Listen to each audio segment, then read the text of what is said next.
अस्सलामुअलैकुम दोस्तों, मैं हूं आपका होस्ट, आपका दोस्त सुहेल शेख और आप देख रहे हैं हमारा यूट्यूब चैनल स्पोर्ट्स फनकारियां। आज वर्ल्ड कप के अंदर ऑस्ट्रेलिया का मुकाबला नीदरलैंड से था। हस्बे-हाल ऑस्ट्रेलिया ने पहले बैटिंग करते हुए नीदरलैंड की टीम का बुरकस निकाल दिया, बल्कि मैं तो कहूंगा उनका कीमा बना दिया। स्टार्ट में डेविड वार्नर हमेशा की तरह आज फिर सेंचुरी मार गए, लेकिन आज के मैच की जो खास बात थी वो थी मैक्सवेल की वर्ल्ड रिकॉर्ड सेंचुरी। इससे पहले ये रिकॉर्ड वर्ल्ड कप के अंदर एडन मार्करम के पास था, जिन्होंने श्रीलंका के खिलाफ 47 बॉलें खेलते हुए सेंचुरी मारी थी। लेकिन आज मैक्सवेल कुछ अलग ही मूड में थे।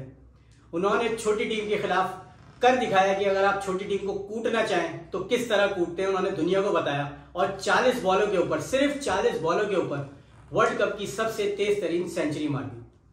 नीदरलैंड की जानिब से वैन बीक ने 4 विकेट ली, लेकिन उसका कोई फायदा नहीं हुआ, क्योंकि ऑस्ट्रेलिया ने पहाड़ जैसा स्कोर बना दिया 399 रन का। चेस करते हुए नीदरलैंड की पूरी टीम 90 रन बनाकर आउट हो गई। और हैरानकुन बात यह थी कि स्पिनर एडम जैम्पा ने सिर्फ 8 रन देके 4 विकेटें ली। आइए जानते हैं अपने फनकार अवेश से कि वो इस मैच पे क्या कहेंगे आज ऑस्ट्रेलिया की परफॉर्मेंस पे। जी अवेश भाई। शानदार इनिंग्स खेली मैक्सवेल ने। हमारे प्लेयर्स को ये सीखना चाहिए। उस तरह का प्लेयर तो करंट बैटिंग लाइन में या करंट 15 रुकनी जो हमारा स्क्वाड है उसमें तो नहीं है, लेकिन ये है कि कुछ सीखे। हमारा तो ओपनर आता है, वो 40 बॉलें तो डॉट करता है, जिसमें उसने सेंचुरी बनाई है। बाकी ये कि प्रेशर उसी मैक्सवेल की इनिंग से आ गया था, वरना ऐसा लग रहा था 325-30 बनाएगा ऑस्ट्रेलिया, और मुझे लगा कि शायद फाइट। लेकिन नीदरलैंड के खिलाफ तो 325 ऑस्ट्रेलिया की बॉलिंग देखते हुए ऐसा लग रहा था कि पहाड़ी था। नीदरलैंड जिस तरह अपसेट करता है तो हो सकता है कुछ क्लोज फाइटिंग मैच होगा, लेकिन ऐसा हुआ नहीं। मुझे आज बिल्कुल भी उम्मीद नहीं थी, क्योंकि मुझे पता था ऑस्ट्रेलिया ने वापस से अपनी फॉर्म जो है वो रिगेन की है। हाँ बिल्कुल, इससे पहले ऑस्ट्रेलिया स्ट्रगल नहीं करवाई है, और अच्छा हुआ मैक्सवेल हमारे मैच में नहीं चला, वरना तो हम 500 कर लेता, क्योंकि जिस तरह से ओपनिंग स्टैंड मिला हुआ था उसको। बहरहाल अच्छी क्रिकेट खेली ऑस्ट्रेलिया ने। नहीं तो हम लोग कब सीखेंगे इस तरह खेलना? मतलब छोटी टीमों, भले मैच तो हार रहे, चले बड़ी टीम से मैच हार गए, छोटी टीम से भी हम हार गए, लेकिन नीदरलैंड से तो हमने भी मैच खेला था। हमसे क्यों नहीं ऐसे स्कोर हो रहा है जैसे दूसरी टीमें छोटी टीमों के खिलाफ कर रही है? इसकी क्या वजह है? जैसा भी आपने देखा था कि साउथ अफ्रीका ने भी बांग्लादेश के खिलाफ उनका कीमा निकाल दिया, तो ये हमसे क्यों नहीं हो रहा है ऐसा? हम क्यों नहीं खेल पा रहे? प्लेयर्स थोड़े डरे हुए हैं, थोड़े नहीं बहुत ज्यादा डरे हुए हैं। वो डिफेंसिव माइंड लेके चल रहे हैं, वो 1992 की क्रिकेट को मद्देनजर रखते हुए उसी तर्ज की क्रिकेट खेल रहे हैं।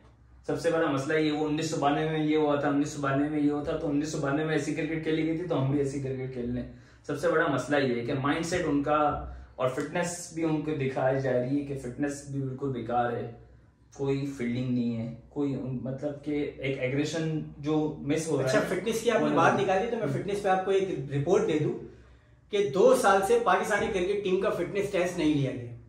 इस पर क्या कहेंगे आप? 2 साल से ये वहां जाके नहारियां खा रहे हैं, बिरयानी खा रहे हैं। इनके मुंह देखे आपने? इतने बड़े बड़े इनके मुंह हो गए। अब मैं नाम लेता हूँ, अच्छा नहीं लगूंगा किसकी मैं बात कर रहा हूँ। बिल्कुल बिल्कुल, वो जिसका बड़ा मुंह है उसका 22 करोड़ हमको पता है कि इसका मुंह हुआ है, लेकिन किसी एक का नहीं हुआ है। तो ये माशाल्लाह से बॉलिंग में तो इनसे स्पीडें नहीं निकाली, लेकिन बिरयानी कबाब टिक्के फोड़ते बड़ी स्पीडें चल रही है हारिस रऊफ जैसे लोगों की। बस अब क्या कर सकते हैं, अब यही टीम है। चलिए टीम पे तो बात करते रहते हैं। आज मैं जरा आपसे जो बात करना चाह रहा हूँ ना, वो मैं आपसे बात करना चाह रहा हूँ ये जो हमारा कोचिंग स्टाफ है, बिल्कुल, जिसमें आपके ब्रैडबर्न, मिकी आर्थर डायरेक्टर है टीम के, मॉर्नी मॉर्कन फास्ट बॉलिंग के आपके कोच हैं, तो ये क्या कर रहे हैं हमारी बॉलिंग के साथ? ये मेरी समझ नहीं आ रही। हारिस रऊफ को ऐसा एकदम से क्या हो गया? और भाई उससे बॉल ही नहीं हो रही, और बॉल हो भी रही है तो बाउंड्री से बाहर जा रही है उसकी सारी बॉलें। हम लोग हमेशा बैटिंग पे तो क्रिटिसाइज करते हैं, आखिर आज बॉलिंग पे बात तो करें हम। हमारे स्पिनर्स क्यों नहीं स्पिन बॉलिंग कर रहे? आज देखिए आपने जैम्पा ने 4 विकेट लेनी, 8 रन देके सर, तो इस वक्त वो लीडिंग विकेट टेकर है वर्ल्ड कप टूर्नामेंट का। देखिए स्पिनर्स का तो, जबकि ये किसी को उम्मीद नहीं थी। सही बात है, वो इतना अच्छा कुछ खास बॉलर है नहीं, लेकिन अब सबके लिए अच्छा लग रहा है। लेकिन ये कि हमारे बॉलिंग कोच ने तो तकरीबन 1.5-2 महीने पहले ही स्टेटमेंट दे दी थी, मैं स्पिन कोच आप नया रखें।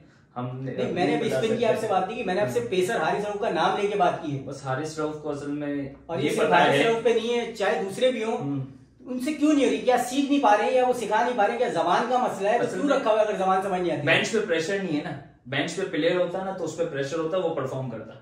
उसको पता है मैं 90 रन खाऊं, 100 रन खाऊं, 120 खाऊं, मेरे को ही खिलाएंगे ये लोग। तो जाहिर सी बेंच पे तो आप बॉलर है नहीं ना, तो वही उसी चक्कर में ना ओपनर हमारा चल रहा है, अपने 30-40 रन करता है और आउट हो जाता है। वार्नर क्या 30-40 रन पे आउट हो रहा है, सेंचुरी मारे सर मुसलसल 100, 150 हमारे खिलाफ बनाए गालिबन।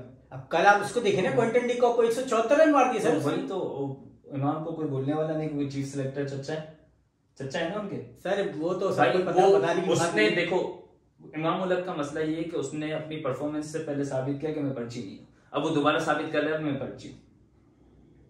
तो सर हम कब तक, यही तो मेरा सवाल है, हम कब तक तो देखिए किसी चीज के ऊपर चलते रहेंगे? बस वर्ल्ड कप हो जाने दें अब इसके बाद। अच्छा, कल के मैच का मैं बता दूं ना ताकि मैं अपनी बात आगे बढ़ा सके। कल जो मैच है वो इंग्लैंड और श्रीलंका के दरमियान है, तो वो मैच जो है इंग्लैंड के लिए बहुत इंपॉर्टेंट है। हाँ। क्योंकि अगर इंग्लैंड हार जाता है वो मैच तो समझ के आ रहे, फिर तो इंग्लैंड तकरीबन बाहर ही हो जाता है वर्ल्ड कप से। तो इंग्लैंड के लिए बहुत जरूरी है मेरे ख्याल से। तो कल इंग्लैंड पूरी कोशिश जान लगाएगा और बहुत अच्छा मैच देखने को मिलेगा। लेकिन हम चाह रहे हैं कि श्रीलंका अपनी जान, हम तो ये चाहते हैं कि श्रीलंका जीते, क्योंकि हम तो उसी पे ना मर रहे हैं, पिट रहे हैं, लेकिन फिर भी पाकिस्तान क्रिकेट का हमेशा से है, जितना आप उसको दीवार से लगाते हैं वो जब वापस आती है तो और खतरनाक। लेकिन इस बार तो दीवार से लग रही है तो वो तो दीवार की दूसरी तरफ ही जा रही है, वापस नहीं आ रही है। अच्छा ये पाकिस्तान और अफगानिस्तान के मैच में आपने इरफान पठान का देखा? किस तरह वो नाच रहे थे? वो तो बस जैसे मेरे ख्याल में अफगानिस्तानी टीम को उन्होंने रिश्ता दिया, ऐसे वो तो नाच रहे थे, शोर मचा रहे थे। उनके घर भाई आने वाले इसलिए वो इतनी खुशी से भंगड़े डाल लेते। जिस हिसाब से वो हरकत कर रहे हैं, भाई न्यूट्रल रहो, आप कमेंटेटर हो, आपका इंडिया जीते आप नाचो। आप तो यही चाह रहे थे कि हम हारे, भाई सीधी बात है ना। लेकिन आप थोड़ा सा तरीके से, जो आपकी जॉब है वो कर दो ना, आप क्यों इधर उधर टांगे डाल दो? देखो इतना करो जितना आप बर्दाश्त कर सको, ऐसा ना हो कि हम बैट करें और फिर कौन से ग्राउंड में फाइनल है हमारा, नरेंद्र मोदी स्टेडियम में, और फिर इंडिया को हरा दे और फिर वहां पे हम भंगड़े डाल के जश्न नहीं मनाए, सजदा करके जश्न मनाएंगे। तो उतना करो जितना आप बर्दाश्त कर सको। घड़ी में 12 2 दफा बचते हैं भाई, ये जहन में रखना। एक दफा बच गए हमारे, ऐसा नहीं अगली दफा तुम्हारे बच जाए। उम्मीद नहीं है, लेकिन दुआएं हमारी फिर भी यही है कि इंशाल्लाह 12 दोबारा बजेंगे। और पाकिस्तान हालांकि बहुत ही बुरी परफॉर्मेंस कर रहा है, हमें बहुत गुस्सा है अपने प्लेयर्स के ऊपर, लेकिन उसके बावजूद हम यही सपोर्ट कर रहे हैं कि अभी 4 मैचेस बाकी हैं, कुछ भी पाकिस्तान कभी भी कमबैक कर सकता है। और मुझे ये उम्मीद है कि हमेशा जब भी पाकिस्तान कहीं पर भी किसी भी टूर्नामेंट में फंसा है ना, तो हमेशा वो साउथ अफ्रीका को चित करके ही आगे बढ़ा। और अगर इस बार पाकिस्तान ने साउथ अफ्रीका को हरा दिया तो आप यकीन करें वो कॉन्फिडेंस बूस्ट मिलेगा कि शायद फिर दूसरी टीमों को वो संभालना बड़ा मुश्किल है। क्योंकि पाकिस्तान जब जख्मी शेर की तरह वार करता है ना, तो फिर वो किसी से संभलने में नहीं आता। इसका बेहतरीन नमूना आप 2017 की चैंपियंस ट्रॉफी में देख चुके हैं कि इंडिया के 2022 में देख जिम्बाब्वे से हारे, फिर अल्लाह पाक ने हमें फाइनल पहुंचा दिया। आप लोग जीतते हुए आ रहे थे, फिर भी आप फाइनल नहीं खेले थे। इंडिया की बात कर रहा हूँ, फाइनल नहीं खेले थे, 10 विकेटों से हारे थे। तो यही बोल रहे हैं भाई, उतना करें जितना आप भी बर्दाश्त कर सके, दैट्स इट। लेकिन मैं ये कहूंगा कि पाकिस्तान का मैच जुम्मे को है, मेरे ख्याल जुम्मे को साउथ अफ्रीका से ही मैच है। अब मसला हमारा फिर वही आ जाता है, सारी बातचीत रह गई कि हम किस कॉम्बिनेशन के साथ जाएंगे। यही कॉम्बिनेशन है हमारे पास, तो इसके अलावा तो कोई दूसरा कॉम्बिनेशन ही नहीं है। मतलब हमने कुछ ऐसा सेटअप किया ही नहीं ना। बस अब यार मेरे दिल की ख्वाहिश तो ये है, मेरे मैच चाहिए बूस्ट करने, मेरे दिल की ख्वाहिश तो ये पीसीबी जो है ना, वो आईसीसी को रिक्वेस्ट भेजे कि उसामा मीर और हारिस रऊफ को बवासीर हो गया, ताकि इन दोनों को टीम से बाहर करे और अबरार और जमान को वापस ले बेंच के ऊपर। देखिए पॉसिबिलिटी नहीं है, जमान को भी हम नहीं बैठा सकते, लेकिन अभी उसकी रिपोर्ट आएगी कल या परसों, देखते हैं, हो सकता है जुम्मे वाले मैच सर रिपोर्ट आ गई तो आप फखर जमान को, मेरा तो नहीं ख्याल है कि टूर्नामेंट में आप चांस देंगे। कैसे चांस देंगे, किसकी जगह देंगे? इमाम उलग की जगह। इमाम उलग को कैसे हटाएंगे भाई? वो एक तो दोस्ती यारी पर्ची, फिर उसने 50 भी तो मारी है ना सर। वो हटेगा, जिस तरह की वो हरकतें कर रहा है वो हटेगा। मैं कैसे मालूम कि वो हटेगा? मेरे तो ये उम्मीद है बिल्कुल भी नहीं है कि इमाम उलग हटेगा। बहरहाल पाकिस्तान के लिए तो मैं इतना ही कहूंगा, अब भी वक्त है संभल जाओ, अब भी वक्त है संभल जाओ। नहीं संभले तो टूर्नामेंट तो वैसे भी तुम्हारे लिए खत्म हो चुका है, और इस बार वापस आओगे ना तो तुम लोगों के साथ अच्छा नहीं होगा। पाकिस्तानी बहुत गुस्से में है, इन्हें इस जीत की बहुत ज्यादा शिद्दत से इंतजार है। तो खुदा का वास्ता है इनकी इज्जत रख लो भाई, इतना जलील ना कराओ कि पड़ोसी मुल्क के क्रिकेटर भी हमारे ऊपर नाच रहे हैं। हमारे ऊपर कभी भी ऐसा वक्त नहीं आया जिंदगी के अंदर जो इस बार वक्त आया हमारे ऊपर। ये पहली दफा इतनी जलालत हो रही है इस बार, इससे पहले पिछले 50 साल में पहली दफा ऐसा हुआ है कि 275 प्लस हमने स्कोर किया वर्ल्ड कप में, और हमारे सर अफगानिस्तान की शिकस्त पे तो मैं बात इसलिए नहीं करना चाह रहा कि उसकी जो इंसल्ट है ना, जो अभी तक फील हो रही है, बस सब वो तो मैं बयान नहीं कर सकता अल्फाज के अंदर, हमें क्या क्या सुनना पड़ेगा, हमारे प्लेयर्स को भी मूव ऑन करना पड़ेगा, ऐसे उसको लेके नहीं बैठ सकते। अगला मैच अफ्रीका से है, अटैक करें, इंशाल्लाह जीतेंगे। और इफ्तिकार को अच्छा यूज करें, पावर प्ले में उसको बॉलिंग दें, ताकि वो उनका जो कीपर है डीकॉक, उसके विकेट वो निकाल लेगा, उसको हफीज की तरह यूज करें। डेफिनेटली हम इंशाल्लाह मैच में अभी आप क्या समझते हैं कि उसामा मीर खेलेगा या फिर वो खेलेगा नवाज? नहीं, मेरे ख्याल में नवाज आएगा। और मैं चाह रहा हूँ आगा सलमान को भी मौका दे सऊद शकील के साथ। सऊद शकील भी इतना इंप्रेसिव साबित नहीं हुआ, तो आगा सलमान से थोड़ी बॉलिंग भी हमें मिल जाती है। चले, बस मैं एक न्यूज थी मेरे पास, अगर आप इजाजत दे तो मैं वो देता चलूं, फिर उसके बाद हम अपना प्रोग्राम खत्म करते हैं। न्यूज ये है कि वर्ल्ड कप के बाद जो हालात हमारी टीम के, तो कप्तान सरफराज अहमद की वापसी है, ये मेरे पास न्यूज है।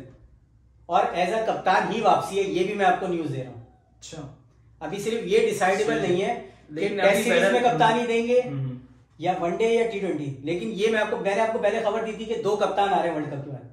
उनमें से एक कप्तान मेरी न्यूज में, अपनी न्यूज पे अभी भी पक्का हूं कि सरफराज अहमद आ रहा है। अच्छा, मुझे तो ऐसा लग रहा है 3 कैप्टन आ रहे हैं, लेकिन फिलहाल इस बहस को हम यहाँ पे नहीं करते, क्योंकि ये बहस से भी प्रेशर जाएगा प्लेयर्स पे। तो प्रेशर तो वो ले नहीं रहा, आपने बाबर आजम का सुना नहीं? मैं देखते ही नहीं ना, मैं प्रेशर लेता हूँ इतने, मतलब इतना जलील होने के बाद भी उन्हें शर्म नहीं आ रही है। नहीं, देखिए वो हमारा स्टार है, इंशाल्लाह कुछ ना कुछ करेगा। चले फिर इसी बात के साथ हम अपना आज का प्रोग्राम खत्म करते हैं। हमें दीजिए इजाजत। अल्लाह हाफिज। अल्लाह हाफिज।